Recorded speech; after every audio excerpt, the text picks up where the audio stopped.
জয়পুরহাট সদরের দুর্গাদহ ঢুলিপাড়া এলাকায় বন্দনা রানী দাস নামে এক গৃহবধূর মরদেহ উদ্ধার করেছে পুলিশ ও স্থানীয়রা জানায় বন্দনা রানীর স্বামী রাজকুমার দাস বিয়ে বহির্ভূত সম্পর্কে জড়িত।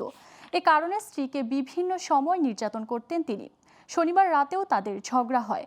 এক পর্যায়ে বন্দনা রানীকে মারধর করেন রাজকুমার। ভোররাতে বন্দনার ঝুলন্ত মরদেহ দেখতে পান তার শ্বশুর।